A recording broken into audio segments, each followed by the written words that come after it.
શ્રાવણ મહિનાની નાગપંચમી નિમિત્તે માંજલપુર વિસ્તારમાં આવેલ જય શ્રી નાગ નાગેશ્વરી મંદિર ખાતે નાગપંચમીની ઉજવણી કરવામાં આવી। માંજલપુરમાં એક અનોખી ઘટના બની હતી, જેમાં એક નાગરના વિયોગમાં નાગે પોતાનું જીવ બલિદાન આપ્યું હતું।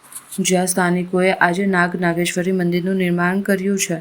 વડોદરા શહેર માંજલપુર વિસ્તારમાં આજથી 22 વર્ષ પહેલાં બલિદાનની એક અનોખી ઘટના બની હતી, જેના ફળ સ્વરૂપે આ વિસ્તારમાં નાગ નાગેશ્વરીની સમાધિનું મંદિર બનાવવામાં આવ્યું છે, જે શ્રદ્ધાળુઓનું આસ્થાનું કેન્દ્ર બન્યું છે। માંજલપુર ગામના ઉત્તર દિશાના છેવાડે, જ્યાં પહેલાં પટમાટેશ એન્જિનિયરિંગ નામની કંપની આવેલી હતી, જેના પાછળના ભાગે એક મોટો કૂવો હતો, જે હાલ પૂરી દઈ સુંદર મંદિરનું નિર્માણ કરવામાં આવ્યું છે। તે જ સમયે મારુતિ વાનના પૈડા ઝડપ આવતા નાગણનું તત્કાલ મૃત્યુ થયું હતું। નાગે પોતાની વહાલ સૂઈ નાગણના પ્રાણ વિના દેહને જોઈને આજુબાજુ ચક્કર લગાવી ખાતરી કરીને નાગણનો આત્મા શરીર ત્યજીને અનંતની યાત્રાએ ઉપડી ગયો હતો। નાગણના ગયા પછી મારે અહીં પૃથ્વી ઉપર રહીને શું કામ છે? કદાચ આમ વિચારીને નાગે પણ પોતાનું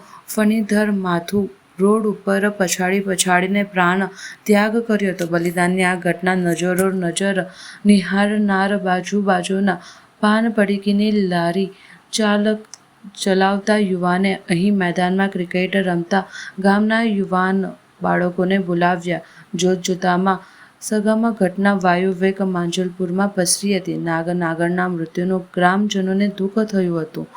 નાગરના બલિદાનની ઘટના લોકોને યાદ રહે તે માટે ગ્રામજનોએ તેઓની સમાધિ બનાવવાનો નિર્ણય કર્યો હતો। નાગરના મૃતદેહને સમાધિ આપવા માટે ગામના યુવાનોએ ખાડો ખોદવા માંડ્યો હતો। આ બનાવની જાણ આસપાસના વિસ્તારમાં થતાં લોકો પણ નાગરના દર્શન માટે આવવા લાગ્યા હતા। આવા સમયે રાત્રિના 10 વાગ્યાની આસપાસ સમયે એક સાધુ મહાત્મા જેવી ઉંમરલાયક અજાણી વ્યક્તિ અહીં આવી હતી। તમામ શ્રદ્ધાળુઓની મનોકામના અવશ્ય પૂર્ણ થાય છે।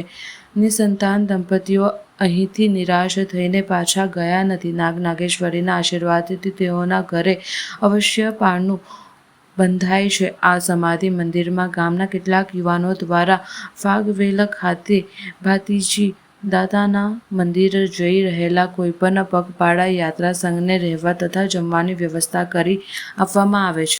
નાગપંચમી ગુજરાતમાં અમારે આ પહેલું જ મંદિર છે માંજલપુર ગામમાં, જે આપોઆપ થયેલું અને નાગેનનું મંદિર બનાવેલું છે।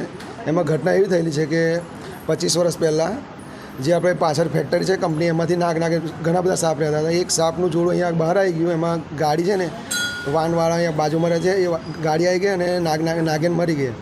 તો નાગ આવીને એનું માથું પછાડીને જો ગામ લોકો બધા જોયું કે આ તો કે અઘરું છે, એટલે પછી અમે મંદિર બનાવવાનું નક્કી કર્યું બુવાજીને બોલાવીને, અને આ સ્થાપના કરેલી છે। આજે 4 તારીખે અમારે આગળ કંઈ 24 વર્ષ પૂરા થશે।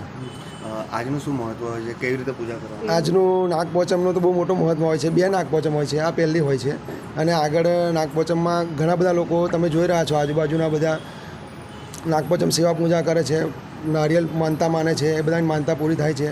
વસ્તારના હોય તો વસ્તાર આપે છે, બધું આગળ પૂરું થાય છે। શ્રદ્ધા હોય છે। સુરેશજી પરમાર। આ માંજલપુર ગામ છે, એમાં નાગ નાગેશ્વરીનું મંદિર આવેલું છે। ત્યાં અનેક શ્રદ્ધાળુઓ માનતા માને છે, ત્યાં એમની બાધા પૂરી કરે છે, એમનું કામ પૂર્ણ થાય છે। આ નાગ નાગેશ્વરી મંદિર 23 વર્ષ પૂરા થઈ અને 4/8/24મા વર્ષમાં મંગલ પ્રવેશ કરે છે। શ્રદ્ધાભાવથી લોકો આવે છે। આ નાગપાંચમ આજે છે, બીજી નાગપાંચમ આવે ત્યારે દરેક ભાવિક ભક્તોને આવવા નમ્ર વિનંતી। કઈ રીતે પૂજા થાય બેન? અહીંયા કુલેર ચડાવે છે, શ્રીફળ ચડાવે છે, દૂધ ચડાવે છે, એ રીતે નાગ દાદાની માનતા કરવામાં આવે છે। શું નામ તમારું? કપિલાબેન ચૌહાણ।